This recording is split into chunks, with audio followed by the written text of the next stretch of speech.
বিতরের নামাজ কি সূরা দিয়ে পড়তে হয়? স্বপ্নে সহবাস করতে দেখলে গুনাহ হবে কিনা, একা নামাজে একামত দেওয়া জরুরি কিনা, রুকু করার সময় কাপড় টাকনুর উপরে উঠে গেলে নামাজ হবে কি, নামাজের নিয়ত কিভাবে করব, নামাজে তেলাওয়াতে ভুল হলে কি সেজদা দিতে হবে, মাগরিবের সময় ঘুমিয়ে বা শুয়ে থাকা বা খাওয়ার বিধান সম্পর্কে জানতে চাই, খাটের উপর দাঁড়িয়ে নামাজ পড়া যাবে কিনা, নামাজে সানা পড়তে ভুলে গেলে নামাজ হবে কিনা, নবজাতকের বমি কাপড়ে লাগলে নামাজ হবে কিনা, অতীতের গুনাহ কিভাবে পানা চাইব, মৃত ব্যক্তির উদ্দেশ্যে মসজিদে মিষ্টি দিলে কি কোনো সওয়াব হবে, কোন কাজ করলে পরিবারে অশান্তি দূর হবে ও আর্থিক সচ্ছলতা ফিরবে, কোরআন মজিদ কি শুয়ে শুয়ে পড়া যাবে, অজুর সময় ঘন দাড়ির ভেতর পানি কিভাবে পৌঁছাতে হবে, মৃত মানুষ ভুল করে থাকলে আমরা তাকে মাফ করে দেই, কিন্তু আমরা ভুল করে থাকলে মৃত মানুষ কিভাবে মাফ করবে, ব্যাংকে ডিপিএস করা কি হালাল হবে, প্রচণ্ড শীতে ফরজ গোসল প্রয়োজন পড়লে কি কোনো ছাড় রয়েছে, যে ঘরে সূরা বাকারা পড়া হয় সে ঘরে জিন শয়তান প্রবেশ করতে পারে না, এটা কি সঠিক, মৃত মানুষকে দাফন করার পর কবরের ওপর নারিকেল পাতা রাখা হয়, এটার বিধান আছে কি। আর বিলম্ব না করে চলুন আপনাদের যে প্রশ্নগুলো ইতিমধ্যে আমাদের কাছে চলে এসছে সেগুলোর উত্তর দিয়ে আমরা শুরু করি। নাহিদ নোমান জানতে চেয়েছেন কোন কাজ করলে পরিবারে অশান্তি দূর হবে ও আর্থিক সচ্ছলতা ফিরবে। ভাই নাহিদ, এর জন্য আপনাকে আমি পরামর্শ দেব দুটি কাজ সবচেয়ে গুরুত্বের সাথে করার, এক হলো দুরূদ শরীফ আর একটা হলো ইস্তেগফার। এই দুটি জিনিস আপনি বেশি বেশি করে পাঠ করবেন। রাসূল আকরাম সাল্লাল্লাহু আলাইহি ওয়াসাল্লামের হাদিস থেকে বোঝা যায় দুরূদ এটা বেশি বেশি করে পাঠ করলে মানুষের বিপদ আপদ দূর হয়, পেরেশানি থেকে আল্লাহ তাআলা মুক্তি নসিব করেন। ইস্তেগফার ক্ষেত্রে আল্লাহ তাআলা বলেছেন সূরা নূহের মধ্যে ফাকুলতু ইস্তাগফিরু রাব্বাকুম ইন্নাহু কানা গাফফারা ইউরসিলিস সামা আলাইকুম মিদরারা ওয়া ইউমদিদুকুম বিআমওয়ালিন ওয়া বানিন ওয়া ইয়াজআল লাকুম জান্নাতিন ওয়া ইয়াজআল লাকুম আনহারা। আয়াতগুলোর আলোকে অনেক মুফাসসিরিন ইকরাম, অনেক উলামা ইকরাম বলেছেন যে ইস্তেগফার বেশি বেশি করলে আল্লাহ তাআলা রিজিক বৃদ্ধি করেন এবং মানুষের রিজিকের অনটন দূর করেন। অতএব এই দুটি আপনি নিয়মিত করবেন, সেই সাথে আপনি খুব সিরিয়াসনেসের সাথে হালাল উপার্জনের জন্য চেষ্টা করে যাবেন, আল্লাহ তাআলা আপনার সমস্যাকে দূর করে দিন। এরপরে মাসুদ হোসেন জানতে চেয়েছেন প্রতিবন্ধী সন্তান হলে লোক বলে আল্লাহ তার বিনিময়ে তোমাকে ভালো কিছু দান করবেন, এ কথাটা কতটুকু সত্য? ভাই মাসুদ হাসান, এ কথাটা পরিপূর্ণ সত্য, কারণ ইন্না আজামাল জাজা মিন আজমিল বালা। মানুষের জন্য যত বেশি পরীক্ষা আসে বড় আকারে, তার বিনিময়ে সেরকম বড় আকারে আসে। সন্দেহাতীতভাবে কোনো বিকলাঙ্গ সন্তান যদি জন্ম হয়, কোনো প্রতিবন্ধী সন্তান যদি জন্ম হয়, মা বাবার অনেক পেরেশানির কারণ হয়, অনেক কষ্টের কারণ হয়। আল্লাহ তাআলার এই ফয়সালা তিনি মেনে নিয়েছেন, এই বিপদে তিনি ধৈর্য ধারণ করেছেন, এর জন্য তিনি অবশ্যই আল্লাহ তাআলার কাছে বিনিময় পাবেন। কারণ আল্লাহ তাআলা কোরআনে বলেছেন ইন্নামা ইউওয়াফাস সাবিরুনা আজরাহুম বিগাইরি হিসাব, যারা ধৈর্যশীল তাদের বিনিময় আল্লাহ তাআলা বিনা হিসাবে দিবেন। অতএব যারা তাদের এই ধরনের সন্তানের কারণে, সন্তান বিকলাঙ্গ হওয়ার কারণে বা অটিস্টিক হওয়ার কারণে তারা কষ্ট করছেন, স্ট্রাগল করছেন, ধৈর্য ধারণ করছেন, আল্লাহ ফয়সালাকে মেনে নিচ্ছেন, সন্দেহাতীতভাবে তার জন্য আল্লাহর কাছে তারা অফুরন্ত সওয়াব লাভ করবেন। মাহফুজ আহমেদ মুন্না জানতে চেয়েছেন মৃত মানুষকে দাফন করার পর কবরের ওপর নারিকেল পাতা রাখা হয়, এটার বিধান আছে কি? না, মৃত ব্যক্তিকে কবরে দাফন করার পর নারিকেল পাতা রাখার কোনো নির্দেশ কোরআন হাদিসে কোথাও দেওয়া হয়নি। বরং রাসূল আকরাম সাল্লাল্লাহু আলাইহি ওয়াসাল্লাম একটা কবরে তিনি ডাল গেড়েছেন এমনটি পাওয়া যায়, সেটি একটা কবরেই গেড়েছেন, এছাড়া অন্য কোনো কবরে বা সচরাচর সব কবরে তিনি ডাল গেড়েছেন এমনটি পাওয়া যায় না, যার কারণে কবরে কোনো কিছু গাড়তে হবে এমন কোনো কথা ইসলামী শরীয়ত অনুযায়ী নির্দেশিত নয়। তাহমি আপনি জানতে চেয়েছেন কেউ মারা গেলে তার থেকে কি মাপ চাওয়ার কোনো পথ আছে বা মাপ নেওয়ার কোনো বিধান আছে? বোন তাহমিদা, কেউ যদি মারা যায় তার থেকে মাপ চাওয়ার কোনো পথ আর খোলা থাকে না। তবে যদি আপনি তার কোনো হক নষ্ট করে থাকেন এবং তার কোনো পাওনা আপনার কাছে থেকে থাকে, তাহলে যে জিনিসটি করতে হবে তা হলো আপনি তাকে তার পক্ষ হয়ে আল্লাহর কাছে মাপ চাইবেন এবং তার পক্ষ থেকে দান সাদকা করবেন। কিয়ামতের ময়দানে আল্লাহ রাব্বুল আলামিন কিছু মানুষকে যাদের নেকামল দ্বারা আল্লাহ তাআলা সন্তুষ্ট, আপনি নিজে আল্লাহকে সন্তুষ্ট করার বেশি চেষ্টা করবেন যেহেতু আপনার ত্রুটি আছে, এরকম ব্যক্তিদেরকে আল্লাহ রাব্বুল আলামিন কিয়ামতের ময়দানে তার পাওনাদারদের কাছ থেকে আল্লাহ মুক্ত করে দিবেন। কীভাবে মুক্ত করবেন? পাওনাদারকে আল্লাহ তাআলা জান্নাতের অফার করবেন, করে আপনাকে মুক্ত করে দিবেন। এরকম বিভিন্ন বর্ণনা হাদিস থেকে পাই আমরা। তো সেগুলোকে সামনে রাখলে দেখা যায় যে আপনার করণীয় হলো আল্লাহর সঙ্গে সম্পর্ক এই ক্ষেত্রে আরও বেশি বিল্ড আপ করা, যাতে করে আল্লাহ তাআলা আপনাকে সেখান থেকে উদ্ধার করে দেন। আর সেই সাথে পাওনাদার মারা গেলে তার পক্ষ থেকে দান সদকা করা, দোয়া করা, এগুলো করবেন। এটা যদি হয় আর অর্থনৈতিক পাওনা ছাড়া অন্য কোনো পাওনা হয়। আর যদি আর্থিক কোনো পাওনা তার থেকে থাকে তাহলে তার মৃত্যুর পর তার সে পাওনা তার ওয়ারিশ যারা বেঁচে আছেন তাদের কাছে ফিরিয়ে দিতে হবে।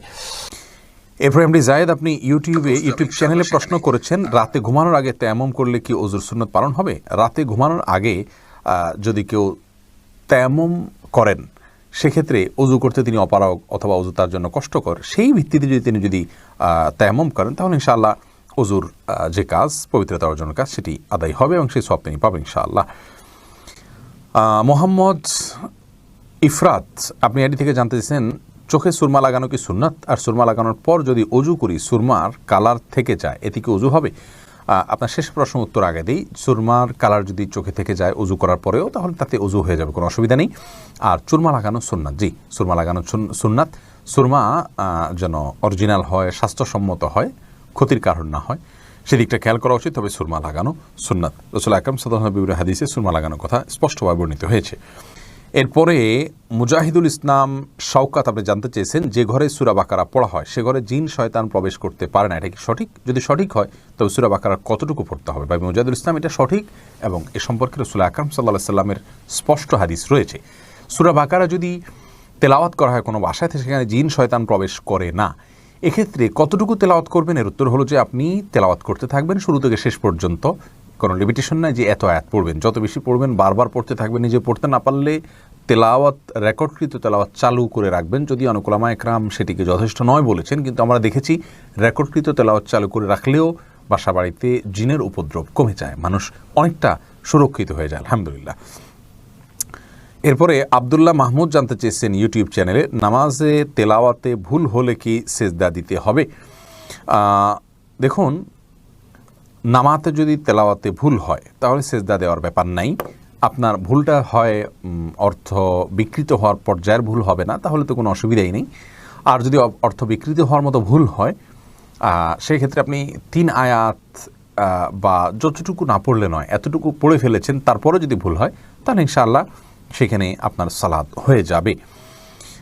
কোনো কোনো ক্ষেত্রে অর্থ বিকৃত হওয়ার মতো ভুল যদি হয় তাহলে সেক্ষেত্রে আপনার সালাত হবেই না, সেজদা সাহুতে এটি কুলাবে না। এরপরে রাশেদুল ইসলাম শান্ত জানতে চেয়েছেন, প্রচণ্ড শীতে ফরজ গোসল প্রয়োজন পড়লে কি কোনো ছাড় রয়েছে? ভাই শান্ত, প্রচণ্ড শীতে ফরজ গোসল এর ক্ষেত্রে আপনি ঠান্ডা পানিতে গোসল করা কষ্টকর হলে আপনার জন্য ছাড় রয়েছে। সেই ক্ষেত্রে যদি ঠান্ডা পানি ব্যবহার করলে আপনার অঙ্গহানি হতে পারে, প্রচণ্ড রকমের রোগ দেখা দিতে পারে, জীবন নাশের ভয় হয় আপনার, অথচ গরম করার কোনো ওয়ে না থাকে, এরকম যদি হয় তাহলে আপনি তায়াম্মুম করতে পারেন। এরকম কোনো সিচুয়েশনে যদি পড়েন, এরকম কোনো জায়গায় যদি থাকেন। কিন্তু সচরাচর আমাদের দেশে যে পরিমাণ শীত পড়ে, কিছু কিছু এলাকাতে পঞ্চগড় ইত্যাদিতে অনেক বেশি শীত পড়ে, সেখানে এরকম কোনো সিচুয়েশন থাকতে পারে। কিন্তু নর্মালি অন্যান্য এলাকাগুলোতে, ঢাকার আশেপাশে বা অন্যান্য জেলাগুলোতে যে পরিমাণ শীত পড়ে তাতে পানি ব্যবহার করলে অঙ্গহানি হয়ে যাবে বা জীবন হুমকির মধ্যে পড়বে, এরকম পরিস্থিতিতে পড়ার সম্ভাবনা খুবই ক্ষীণ। সেই জায়গা থেকে এটি আমাদের জন্য করা জায়েজ হবে না, অর্থাৎ তায়াম্মুম করে নামাজ আদায় করা জায়েজ হবে না, গোসলই করতে হবে। আর গরম পানির ব্যবস্থা কম বেশ প্রায় বেশিরভাগ জায়গায় আজকাল থাকে, একটু কষ্ট হয়, হয়তো একটু বিব্রতকর পরিস্থিতিতে পড়তে হয়, অন্যরা জেনে যাবে, তাতে কি, আমার তো আল্লাহ তাআলার ফরজ নির্দেশ পালন করতে হবে, যার কারণে এটি আপনার অবহেলা করা যাবে না। নুসরাত জাহান ইমু, আপনি জানতে চেয়েছেন মৃত ব্যক্তির সামনে আগরবাতি জ্বালানো যাবে কিনা। দেখুন, আগরবাতি মূলত জ্বালানোর নির্দেশ হলো সুঘ্রাণের জন্য, অতএব মৃত ব্যক্তিকে রেখেছেন, তার দেহ থেকে কোনো দুর্গন্ধ আসতে পারে, সেই জায়গা থেকে আপনি সুঘ্রাণ যুক্ত কোনো কিছু ব্যবহার করতেই পারেন, আগরবাতি জ্বালাতেই পারেন। এছাড়া মসজিদে আগরবাতি জ্বালানোর কথা মুরাদুল্লাহ তাআলা বলেছেন। ইমানদারের বাসা বাড়িতে আগরবাতি অথবা ধূপের আপনার ধোঁয়া এটা প্রজ্বলন করা হবে সুঘ্রাণের জন্য, এটি ভালো, এটি খারাপ কোনো কাজ নয়, তবে মৃত ব্যক্তির জন্য করতেই হবে এমন কোনো বিষয় নয়। মোশাররফ হোসেন জানতে চেয়েছেন, নামাজে সানা পড়তে ভুলে গেলে নামাজ হবে কি না। হ্যাঁ ভাই, নামাজ হয়ে যাবে, কারণ সানা পড়া এটা নামাজের জন্য ফরজ বা ওয়াজিব নয়, এমন কোনো কিছু ছুটে গেলে নামাজ হয়ে যাবে, কোনো অসুবিধা নেই। এরপরে ইস্তাব্রো বাণী, এই আইডি থেকে আপনি জানতে চেয়েছেন, খাটের উপর দাঁড়িয়ে নামাজ পড়া যাবে কি না। যাবে, কোনো অসুবিধা নেই। আপনি খাট হোক আর ভূমি হোক, ফ্লোর হোক, যে কোনো জায়গায় দাঁড়িয়ে সালাত আদায় করতে পারবেন। আপনি স্বাভাবিকভাবে যদি সালাত আদায় করতে অসুবিধা না হয় তাহলে সেক্ষেত্রে কোনো অসুবিধা নেই। হ্যাঁ, কোনো খাটের উপরে দেখা যায় যে ম্যাট্রেস বা ফোম থাকার কারণে অনেক দূর ডেবে যায়, যার কারণে রুকু সিজদায় তিনি ব্যালেন্স রাখতে পারেন না এবং সুন্দরভাবে সালাত আদায় করতে পারেন না, সেজদা সঠিকভাবে করতে পারেন না। এরকম যদি হয় তাহলে সেক্ষেত্রে তার জন্য খাটে দাঁড়িয়ে সালাত আদায় করা উচিত হবে না, এটা কমপক্ষে মাকরু হবে, অপছন্দনীয় হবে, তবে সালাত হয়ে যাবে। যেহেতু সালাত স্বাভাবিকভাবে করতে তার অসুবিধা হয়, শরীরে ব্যালেন্স ঠিক রাখতে পারে না, রুকু সিজদা যথাযথভাবে করতে অসুবিধা হয় এবং মনোযোগও ব্যাঘাত সৃষ্টি হয়, যার কারণে এরকম জায়গায় সালাত করা উচিত নয়। আর যদি এতটা নরম না হয় তাহলে সেক্ষেত্রে সাধারণ খাটে বা চকিতে সালাত আদায় করতে কোনো অসুবিধা নেই। আয়েশা আহমেদ, আপনি ইউটিউব চ্যানেলে প্রশ্ন করেছেন, বিয়ের ক্ষেত্রে ছেলে বা মেয়ের ছবি দেখা যাবে কি না। দেখুন, ছেলে বা মেয়ের ছবি দেখা যাবে বিয়ের ক্ষেত্রে শর্ত সাপেক্ষে, আর সে শর্ত হলো ছেলে মেয়ের ছবি দেখবে, তার কোনো বাবা অভিভাবক বা অন্য কাউকে দেখাবে না এবং দেখার পর এটি মুছে ফেলবে নিজের কাছ থেকে, এবং মেয়েও ছেলের ছবি দেখবেন এবং সেটি ফিতনায় পতিত হয়, ছবি দেখে বাজে চিন্তা হয় বিবাহ ছাড়া আগ পর্যন্ত, সেই সুযোগ যেন না থাকে সেজন্য এটি রিমুভ করে ফেলবেন। এই শর্ত সাপেক্ষে এটি দেখা জায়েজ রয়েছে সম্পূর্ণ বিয়ের নিয়ত যখন পাকাপাকি হয়ে যাবে তখন। আর আজকাল যেমন হয়, আল্লাহ মাফ করুক, তথাকথিত অবৈধ প্রেমের ক্ষেত্রে অনেকে বলে যে আমার বিয়ের নিয়ত আছে সেজন্য আমি দেখছি, আপনি দেখেই যাবেন, এ অধিকার আপনাকে দেওয়া হয়নি। আপনি এক নজর দেখতে পারেন শুধুমাত্র জানার জন্য, বাস এটুকু, এরপরে আপনি সেটার কন্টিনিউ করতে পারবেন না। শাহাদাত হোসেন সবুজ, আপনি জানতে চেয়েছেন স্ত্রীকে গর্ভবতী অবস্থায় সহবাস করা যাবে কি না। জি, স্ত্রী গর্ভবতী থাকলে সে অবস্থায় সহবাস করাতে কোনো নিষেধাজ্ঞা নেই। সন্তা ইসলাম জানতে চেয়েছেন, যে ব্যক্তি আল্লাহর 99 নাম মুখস্থ রাখবে সে জান্নাতে যাবে, এই কথাটি কতটুকু সত্য।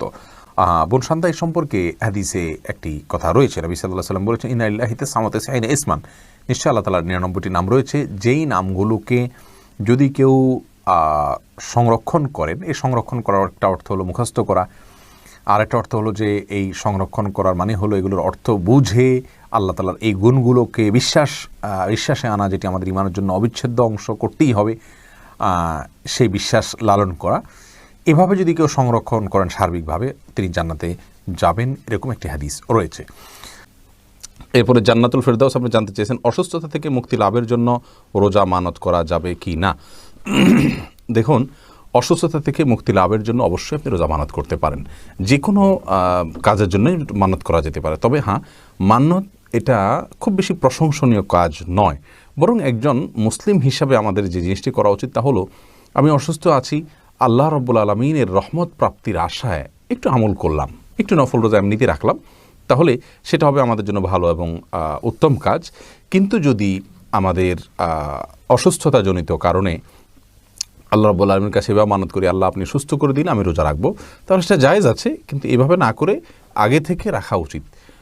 মানত করে কোনো কিছু আদায় করা কেমন যেন আল্লাহকে শর্তের মধ্যে ফেলা, যে আল্লাহ এটা আপনি করে দেন তাহলে আমি রোজা রাখবো। তার চাইতে আগে রোজা রাখুন এবং রোজা রেখে আল্লাহর কাছে প্রার্থনা করুন যাতে আল্লাহ আপনাকে সুস্থ করে দেন। বাকি মানত করা জায়েজ আছে, কোনো অসুবিধা নেই। মাহমুদুল হাসান ভূঁইয়া আপনি জানতে চেয়েছেন, আল্লাহুম্মা ইন্নী আউযু বিকা মিন আযাবিল কবরি, দোয়া মাসুরা, এটা দোয়া মাসুরার জায়গায় পড়া যাবে কি না, নাকি দোয়া মাসুরা পড়ে তারপর এটা পড়তে হবে। দেখুন, দোয়া মাসুরা অর্থাৎ শেষ বৈঠকে আমরা দোয়া মাসুরার জায়গায় যে আল্লাহুম্মা ইন্নী যালামতু নাফসি যুলমান কাসীরা পড়ি, এই জায়গায় রাসূল আকরাম সাল্লাল্লাহু আলাইহি ওয়াসাল্লাম থেকে আরও বিভিন্ন দোয়া বর্ণিত রয়েছে, যেমন আল্লাহুম্মা ইন্নী আউযু বিকা মিন আযাবিল কবরি ওয়া মিন আযাবিন নার ওয়া মিন ফিতনাতিল মাহইয়া ওয়াল মামাত ওয়া আউযু বিকা মিন শাররি ফিতনাতিল মাসীহিদ দাজ্জাল। এই দোয়া আমরা পড়তে পারি, এটিও হাদিসে রয়েছে। আপনি চাইলে আল্লাহুম্মা ইন্নী যালামতু নাফসি যুলমান কাসীরা ওইটার সাথে এটা পড়তে পারেন, আর চাইলে এটা শুধুমাত্র এটা পড়তে পারেন আল্লাহুম্মা ইন্নী যালামতুর পরিবর্তে, সেটিও জায়েজ রয়েছে। রাসূল করিম সাল্লাল্লাহু আলাইহি ওয়াসাল্লাম বলেছেন, তাশাহুদের পরে, দুরুদের পরে যেন শেষ বৈঠকে আমরা আল্লাহর কাছে যে কোনো দোয়া করি, সুম্মা লিয়াতাখাইয়ার মিনাদ দুআ মা শা, এরপরে যে কোনো দোয়া সে চায় আল্লাহর কাছে যেন সে দোয়াকে নির্বাচন করে, সে দোয়া যেন পড়ে, এটা রাসূল আকরাম সাল্লাল্লাহু আলাইহি ওয়াসাল্লাম বলেছেন। যার কারণে, এবং বুখারীতে হাদিসটি বর্ণিত হয়েছে, মুসলিমে বর্ণিত হয়েছে, যার কারণে শেষ বৈঠকে আমরা আল্লাহর কাছে যে কোনো দোয়া করতে পারি। আশরাফুজ্জামান সিয়াম আপনি জানতে চেয়েছেন, মৃত মানুষ ভুল করে থাকলে আমরা তাকে মাফ করে দেই, কিন্তু আমরা ভুল করে থাকলে মৃত মানুষ কিভাবে মাফ করবে। দেখুন, আপনি যদি কারোর প্রতি ভুল করে থাকেন, অন্যায় করে থাকেন, তাহলে তিনি মৃত্যুবরণ করলে তার কাছ থেকে আর মাপ নেওয়ার কোনো সুযোগ নেই। এই জন্যই তো একজন মুসলিম জীবদ্দশায় মানুষের সঙ্গে সকল হিসেব নিকেশ চুকিয়ে রাখবেন।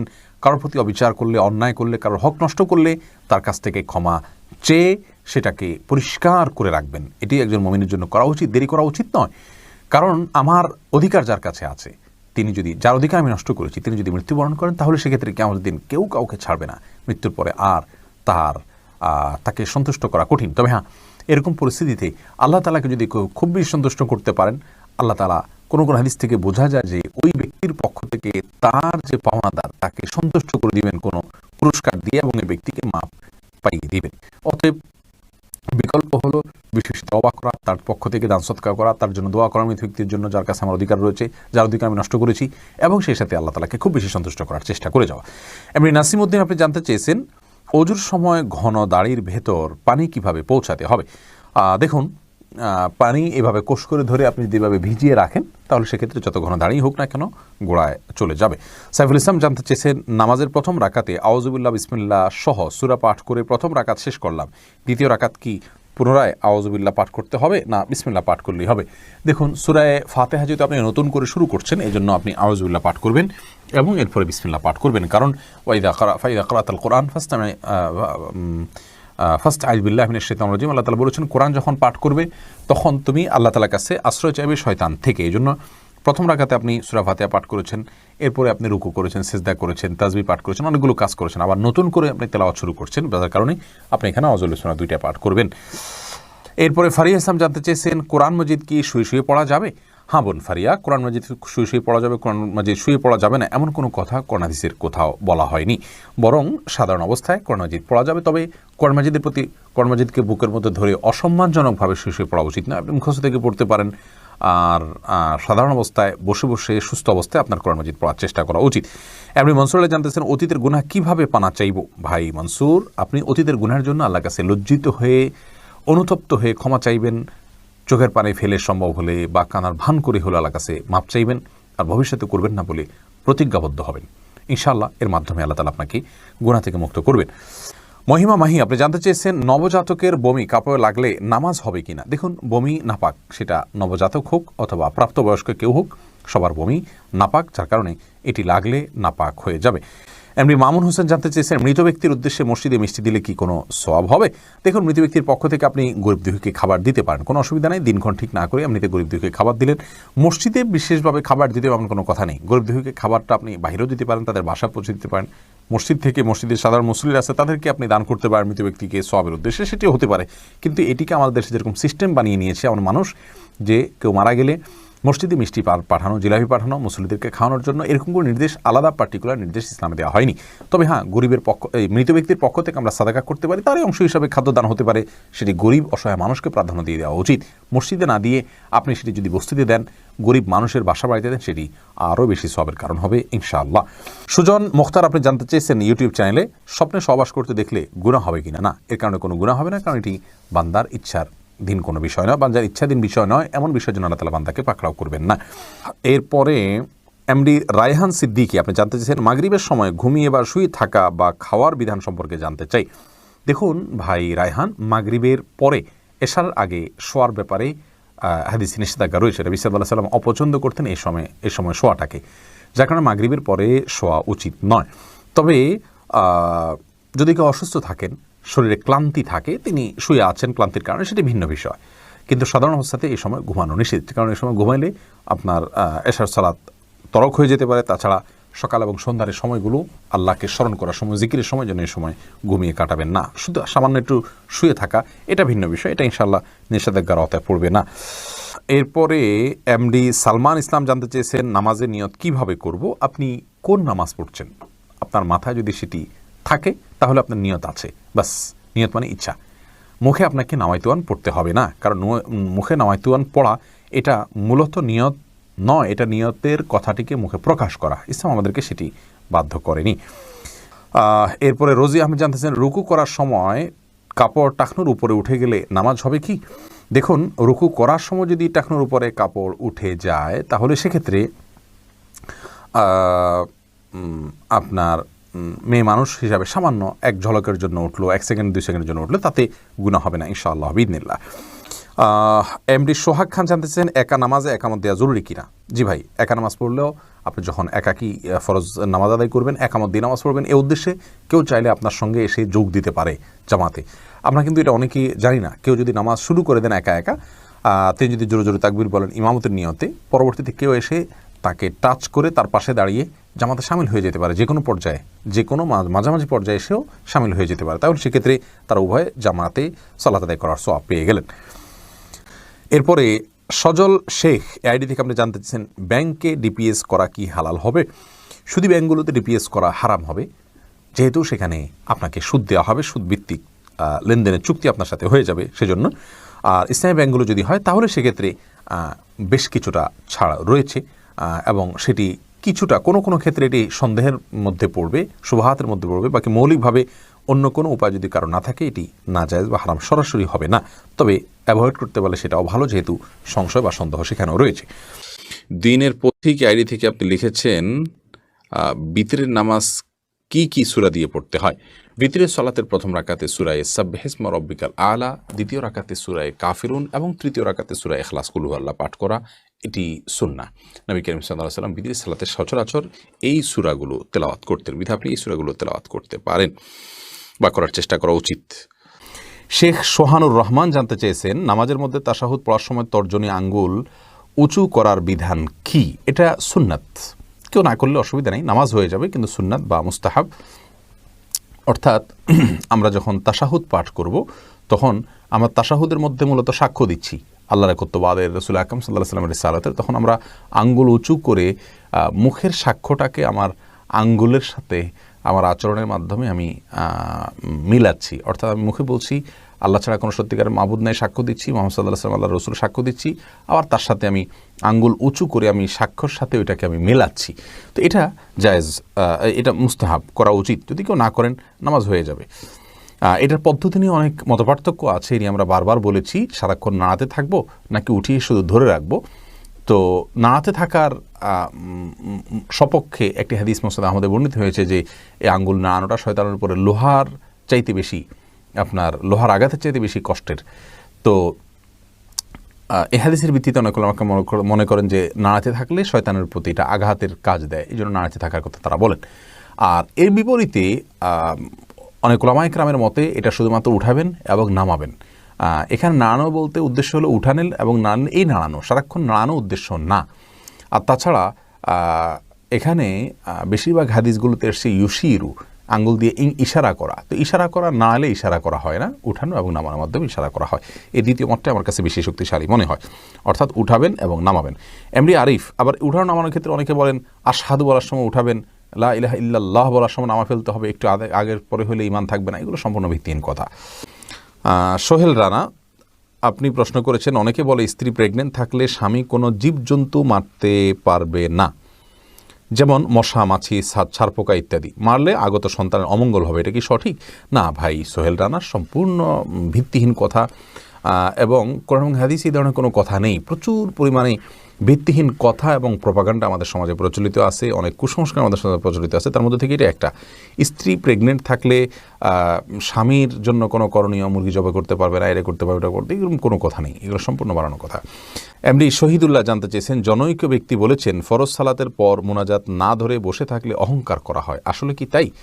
না ভাই শহীদুল্লাহ, ফরজ সালাতের পরে রাসূল করিম সাল্লাল্লাহু আলাইহি ওয়াসাল্লাম মুনাজাত ধরতেন এরকম কোনো হাদিস আমাদের জানা নেই যে ফরজ সালাতের পরে তিনি মুনাজাত ধরতেন।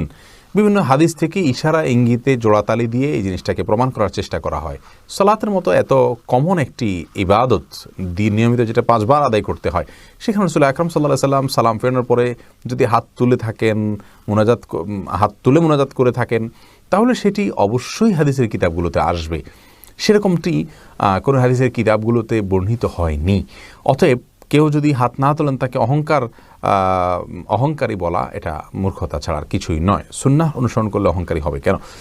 এরপরে আরাফাত বাপ্পি আপনি জানতে চেয়েছেন, বাড়ির পুকুরে মানুষ নানান ধরনের নাপাক জিনিস ফেলে থাকে, সেখানে অজু করার বিধান কি? ভাই আরাফাত, বাড়ির পুকুরে যদি নাপাক জিনিস ফেলা হয়, পুকুর যদি অনেক বড় হয়, তাহলে সেক্ষেত্রে যেই জায়গাটাতে নাপাক আছে তার আশেপাশের পানিগুলো নাপাক ধরা হবে, কিন্তু অপর প্রান্তের পানিগুলো পাক ধরা হবে।